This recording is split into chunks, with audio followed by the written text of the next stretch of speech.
So this is supposedly a short recollection. The topic is, yun topic, Synod on Synodality. Again, the topic is Synod on Synodality. The word synod, the reality of synod is, it was invented Second Council of Vatican II. Doon nagsimula pa 1960s. Ang konsepto ng synod, yung mga obispo po ay pinagtipon-tipon under the authority of the Pope. So yung pong synod na yon is kind of an assembly of bishops. Ipunin po yun sa Roma, pag-usapan lang mga issues of the time under the leadership of the Pope. Yun po yung synod. Halimbawa, si Albert is a bishop. Bishop Albert, tayo ka, Bishop Albert. Bishop Roy, tayo ka nga. Tignan niyo yung mga bishop. Ito, chapel. Ito, cathedral. Yung mga bishop yan eh. Ngayon, di siya halimbawa, bishop ng Kabanatuan. Bishop ng Cubao. Bishop ako ng Imus. Kaming tatlo, together with other bishops, pupunta doon sa Roma. Punta dito sa Roma, hindi tayo dito. Yan. Tapos yung Pope, ipunin kami lahat. Lahat ng bishops po sa buong mundo, mag-iipon-ipon sa Roma. At kung naman yung issues na pag-usapan yung mga nangyayari sa ating simbahan, pag-usapan natin. Habang nagmi-meeting tayo with the Pope, tayong lahat, we come up with some resolutions, with some kind of parang step to do. Yung mga gagawin natin para sagutin ang pangangailangan ng mga tao. Kasi kami ang yung mga kami yung kinatawan. So sila makinatawan halimbawa ng Cubao at saka ng Kabanatuan. Ang tawag dito, synod. Okay? Balik tayo mga bishops. Ngayon, ano ang synodality? Ang synodality ganito. Halimbawa, Bishop Albert, tayo ka dyan. Bishop Roy, tayo ka dyan. Harap ka doon. Dito yan. Ako ang bishop dito. Ang synodality, ipunin ko yung mga tao ko rito. Bishop Albert, harap ka dyan. Bishop Roy, harap ka doon. Sa mga tao yan. So ito yung mga diocese ko. Okay? Tapos, ipunin ko kayo. Ang maganda nito, bilang synodality, si Bishop Arlo, si Bishop Roy, at saka si Bishop Albert, hindi nakatungtong dito. Ako, bilang synodality, bababa ako. Picture mo na. Pasensya na, talaga miss ko lang talaga ito eh. Bababa tayo mga bishops. Tatayo kayo. Tayo. Tapos, sasamahan natin sila. This level, pag-usapan natin. Ako, makikinig ako sa kwento-kwento ninyo. At kung meron kayo mga problema, maririnig ko yun. The same thing si Albert, the same thing si Roy. So yung level ko, bababa ako sa inyo, bababa si Bishop Albert, si Bishop Roy, kasama ng mga tao. Okay? Ipunin ko lahat yung mga sentimiento ninyo. Magsisimula ang synodality October 2021. Pagkatapos ito, 2021, October 2023, Bishop Albert, Bishop Roy, kami naman ang pupunta. Alam na namin yung gusto nyo. Nakita namin, narinig namin. Okay?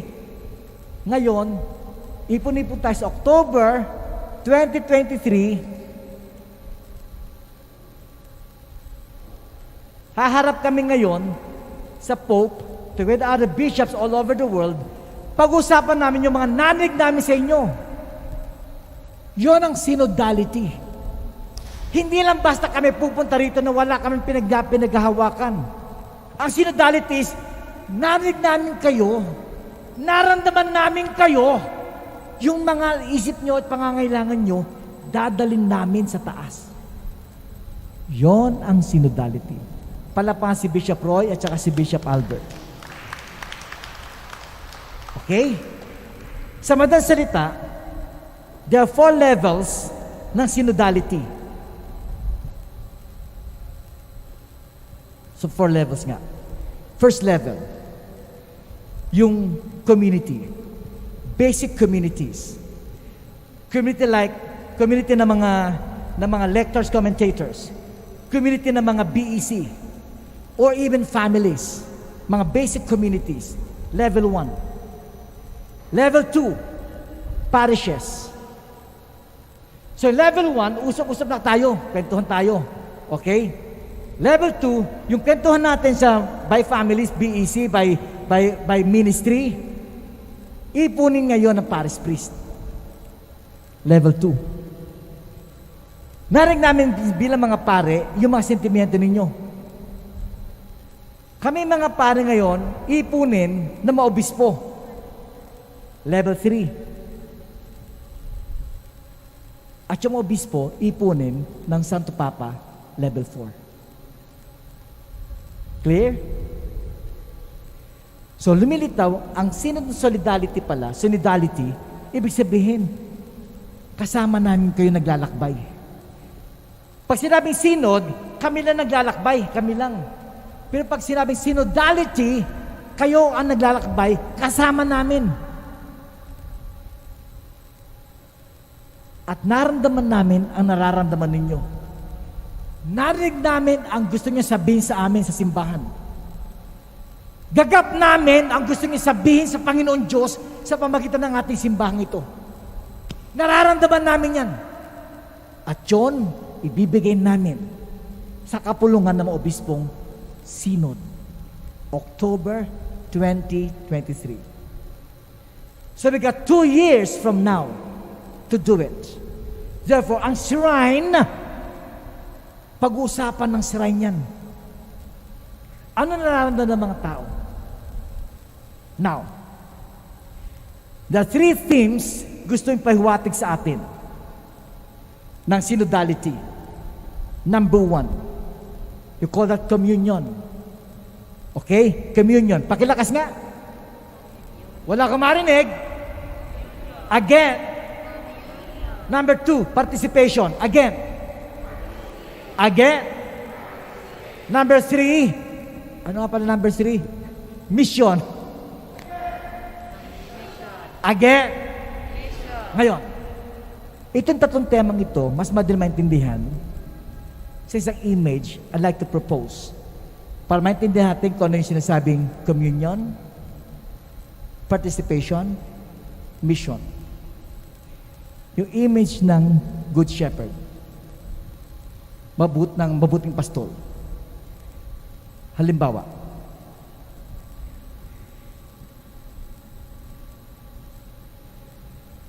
ang pangalan mo, ate?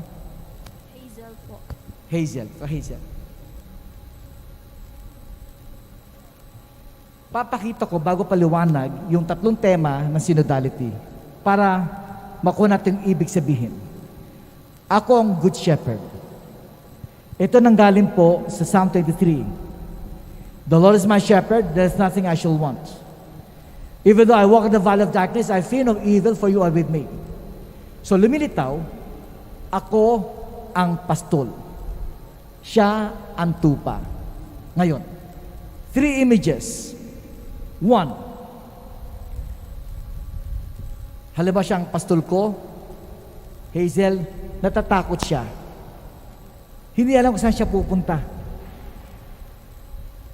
Kung mabuting pastol ako, sasabihin ko sa kanya, Hazel, do not worry. I go before you always. Mauna ako lagi sa iyo. Sunod ka lang sa akin, Hazel. Sunod ka lang sa akin. I can protect you. Kahit pa mayroong mga babaril sa iyo, I can take the bullets for you. Ako ang iyong magiging protector. I will guide you. Sunod ka lang sa akin. First image, guide. Second image,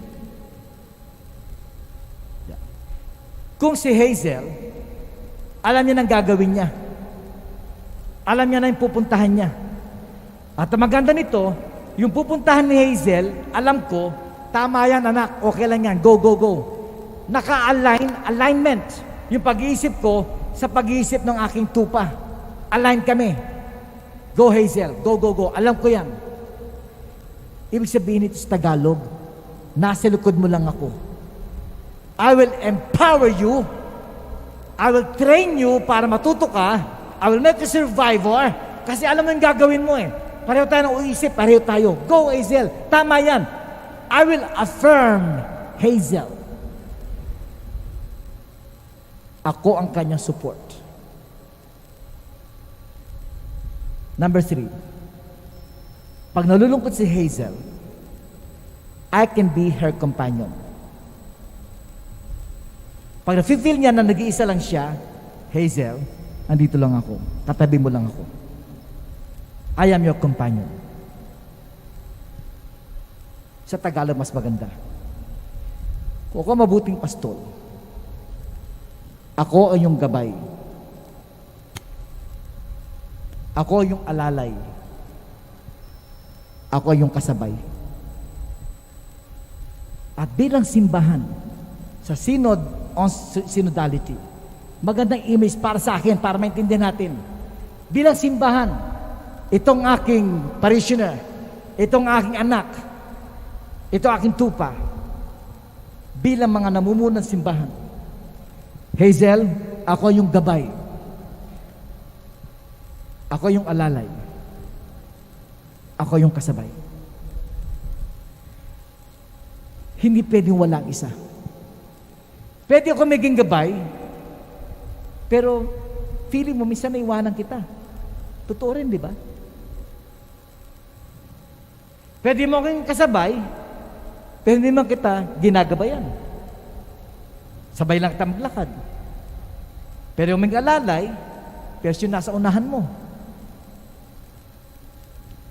Ang punto, sa synod on synodality, maganda pag-iisip, yung mga obispo, sa panguna po ni Pope, siyang gabay, siyang alalay, siyang kasabay. Palakpakan natin si Hazel. Thank you. Thank you po. Thank you. Now, kung gano'n yung pag-iisip, ano ibig sabihin ng communion? Ang communion pala sa tema ng synodality, si God, with all His grace, sa kanyang pagpapala, iniipon niya tayo. Iniipon niya. At ang mga taong pwedeng ipunin ng Diyos ay sa synodality are all baptized. Whether you are woman or man, may ngipin o wala, meron ka masakit o wala, pare-pare tayong kasama, inipon ng Diyos. In other words, communion with God. Inipon ng Diyos. Pinagkaisa tayo. Kaya, union. Union means isa. Kaya pala, pag yung pare humawak ng body of Christ, ang tawag doon, communion. Ibig sabihin, si Jesus, nakiisa sa'yo. Yung laman at dugo ni Jesus, ay napunta sa'yo. Kapag tinanggap mo yon, naging laman at dugo rin kita bilang anak ng Diyos. Ganon ibig sabihin ng komunyon. Pag tinanggap mo si Jesus mamaya, nagiging laman dugo ka rin ni Jesus. Pag tinanggap mo ang salita ng Diyos doon kanina, at ngayon paliwanag ko sa homily na ito, ibig sabihin noon, yung salita ng Diyos na yon, nagkakatawang tao sa'yo sa paliwanag ko. Kaya dapat mga seminarista marunong kayo mag-homily. Para magkatawang tao sa paningin, sa pandinig nila, ang salita ng Diyos sa buhay nila.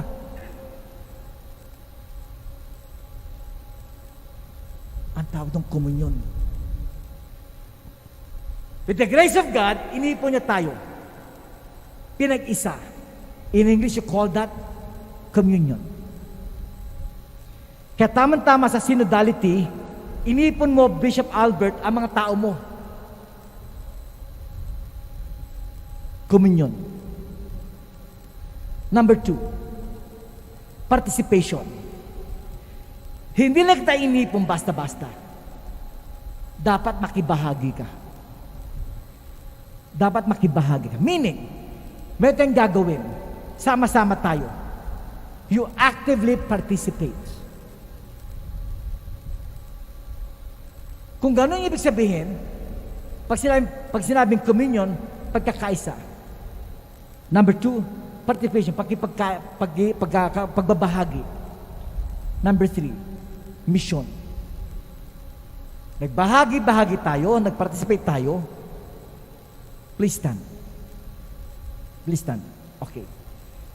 Okay, lahat nga. Itong grupong to. Sa pangunguna ngayon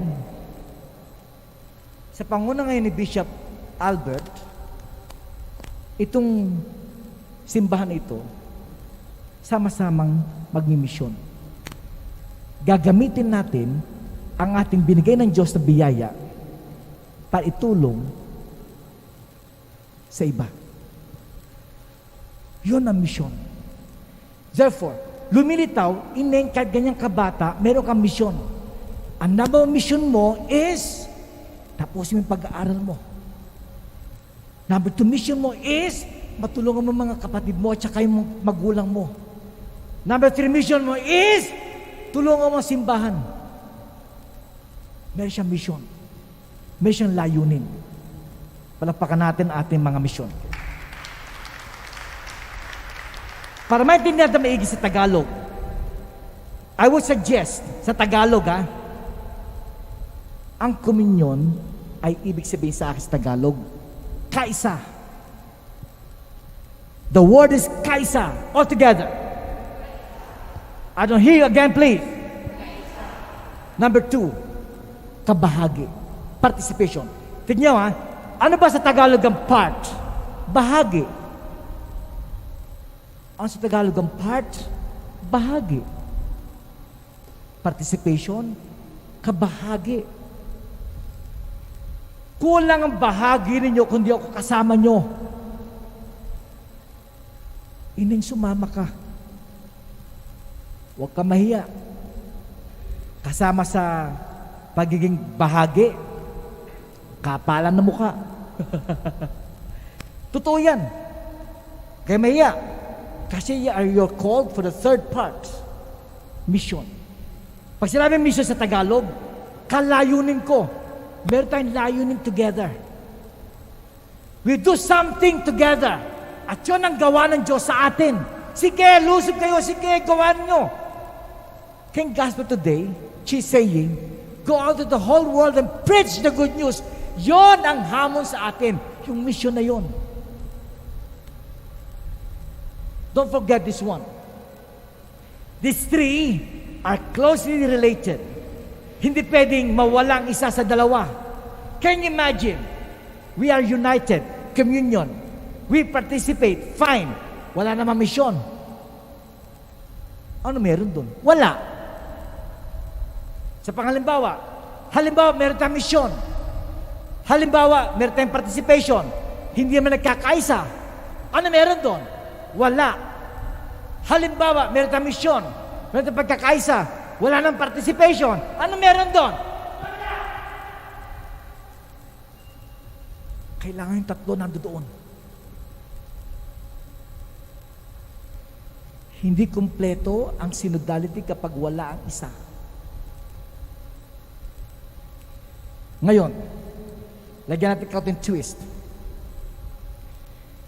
Panahon ng pandemya. Maricor, muntik ka na. Okay? Nagka-COVID. Sabi nga sa kaibigan kong doktor, Father, last year, December 2020, ang narinig mo lang, yung kaibigan ng kaibigan mo nagka-COVID. Yung kapatid ng kaibigan mo nagka-COVID. Hindi mo kilala yon. Pagdating ng January 2021 hanggang Mayo, yun mga yon ay kaibigan mo na. Kamag-anak mo na, bro. Narinig mo namatay sa COVID. Diba? O Freda nga, diba? Ngayon, sister, panahon na ito, magmula nung August hanggang November, yung COVID, pumasok na sa bahay mo. Sa pamilya na natin. Anong pangahawaan ko sa synodality? Sa panahon ng COVID, meron pa upcoming Omicron. Nung marinig kayo Omicron, gusto magsabi na, kasi ng kalaban transformer, yung mga ganun meron laging Ron. Ano ibig sabihin? Mas lalo kong didiinan ang makapagkaisa sa Diyos. Mas lalo kong didiinan makibahagi sa trabaho ng simbahan. Kahit pa paano. Kaya nga, I really salute you. Though you got your own life to live, you still spend time for the shrine of Jesus, the divine word. Pati kayo nandyan. Pati kayo nasa camera. You spend your time for the shrine. You participate. Tapos ang participation nyo, pinag-iisa sa isang common mission. Go out. Therefore, anong take natin? This is the best time now to do it. The best time to do this. Sa panahon ng mga tao na namamatay, the best time to give them hope. Pag-asa, bro. Pag-asang kailangan natin. This is the best time to do it. Palakasin lang ng loob natin. Best time to do it. Huwag kang bibigay. Huwag tayong bibigay. If God gathered us together as one communion, if God is asking us to participate, makibahagi, if God is telling us, go out, go, go, go, akong bahala sa inyo. Ask me why. Ask me why. Kasi anak, ako yung gabay, ako yung alalay, ako yung kasabay. Huwag ka matakot! Ako yung gabay. Ako yung alalay. Ako yung kasabay. Let's do this. A shrine of Jesus, the divine word. Bring in more people. Bring in more people to serve the Lord. Bring in more people, your friends, to do the word of God. Bring in more people. In many ways, makatulong sa ibang tao. Christmas is coming. Siguro magandang shrine, mayroong kaunting pabigay sa mga taong yung mga walang bahay, mga homeless. Bring in people here. Bring people. Maramdaman nila ang pag-ibig ng Diyos sa buhay nila. And bring people here na maramdaman nila ang Diyos, ang gabay, ang Diyos, ang alalay, at ang Diyos, ang kasabay. Kapag ganoon ang gagawin natin, I tell you, my dear friends, this world will never be the same again.